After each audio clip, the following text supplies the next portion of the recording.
Hey guys, another day, another video, and today my girlfriend went into crazy cat lady mode and showed me a million different videos about this cat called Maru, which apparently is the world's most famous YouTube cat. So clearly this programming thing is the wrong route, the wrong way to go. I should probably skip it all together and start making cat videos instead. So that's the new direction we're going for on this channel of mine. But until then, let's get into it. So today, you and I are going to talk about third-party relationships, or basically cooperation between third parties, and dealing with basically inter-team communications or inter-company communications, whatever you want to call it. So for this to make any type of sense to you, I'm going to have to share with you a small story. So sit back and relax. This story is from work.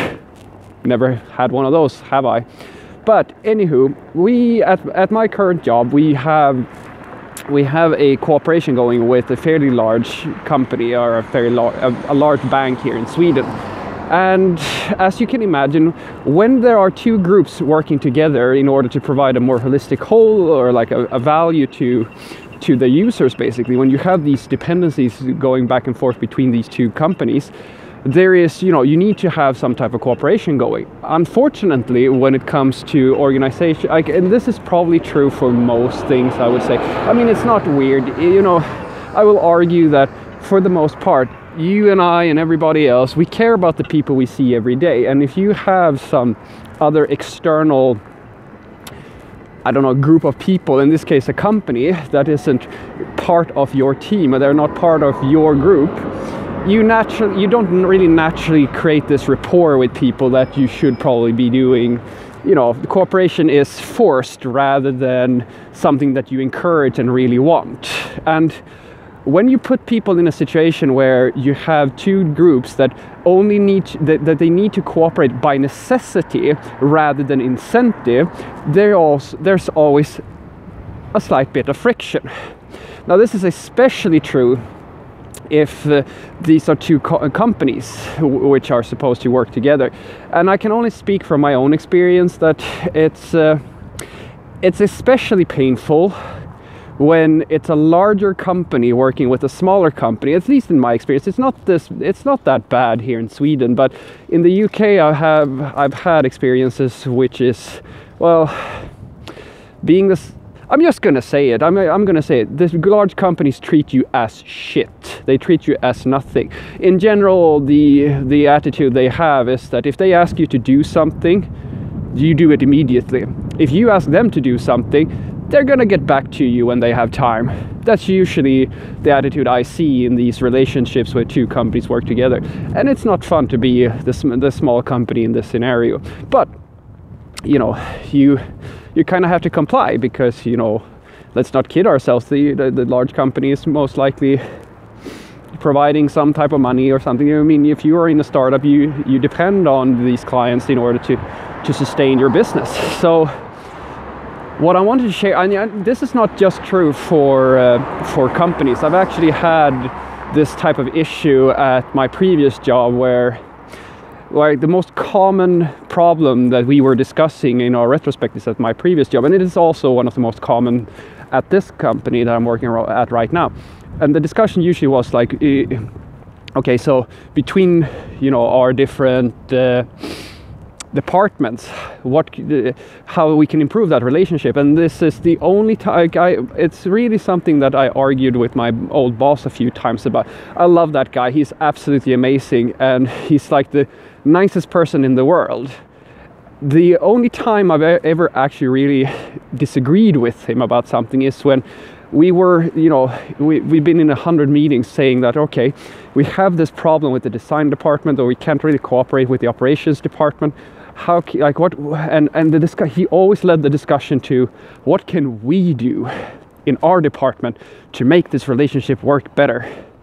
And I told him, the problem with a relationship, it doesn't matter what type of relationship it is, any relationship is a two-way street.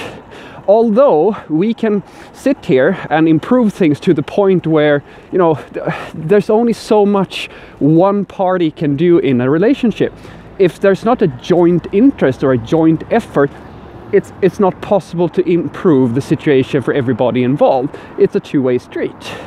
And you can achieve this in two ways, in my opinion. You can either do the political thing and basically either like talk to their boss and like encourage some type of cooperation or team building, or force their schedule to, like, you know, the schedules of these two groups to synchronize, or like something of that nature.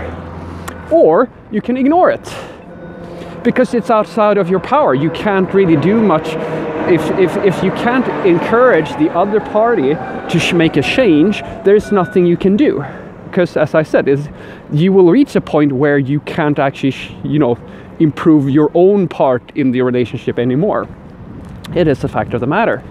So that leaves you in a very awkward situation. I mean, if you have, and we have been, you know, let's just be honest here. The odds of our tiny little company being able to, all right, one of our founders who manages the relationship with this large company, odds of him being able to like encourage a change on their end it's just hilarious. I mean, they're most likely having a meeting just talking about making a change to their schedule. So that's almost a no. It's pretty much a no-go. Which brings us to the other thing. Okay, how do you maintain? Like, how do you ignore the problem without going postal at the office, basically? Because one of the most common things that comes up is this frustration, where the attitude is, as I said, you need to comply immediately, and usually even when you do comply, they're late with responses, and you know, you can't really ask anything of them. Like, it's a very one-sided relationship. And I'll tell you what I told my colleagues. This is the stuff that has been working for me the best. And I said, the frustration that you feel comes from you experiencing basically that you are putting in a bigger investment than the opposing party. And they're like, what do you mean by that? Well, think of it this way. If you immediately respond to anything that they are requesting and you don't get that back, you feel as if you are catering to their whims in the exact same manner as, yeah, but they are not, you know, they're not giving you that back. Which means that if you have the attitude that you will simply have a tit-for-tat system, or emotionally you do a tit-for-tat thing. And to put that in some type of meaningful context, what I will do when I have this relationship going, because, you know, I have to kind of deal with them as well. So what I do is that I will, you know, whenever I'm responsible for doing some type of something for the other party that is basically they're depending on, they're asking me personally, Freddie, can you take care of this? And I say, yeah, sure, I'll take care of it. And I start looking into it. And then usually what happens is that I need them to interact with me again in order to verify that everything is working on their end, and, you know, so forth. And I will simply post a single message in their channel saying that, hey, I fixed my part of this thing. Get back to me when you had a chance to look at it. And this is where the difference between me and my colleagues come. And then I stop thinking about it.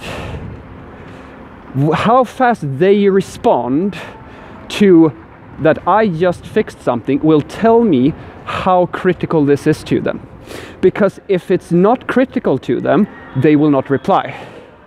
My colleagues are investing even more. They keep on basically pushing and asking and mailing and trying to get a hold of people and try to push and push and push. And I say, yes, stop that. Don't do that. Because if they are truly interested in what you're doing, if it's really, really important to them, they will notice something, because they are most likely waiting for you to be finished. And now you have informed them that you're finished. If they don't care, they won't reply immediately. If they do care, they will reply almost immediately. And this has been very true for almost, you know, for basically every single task I've performed for the other party.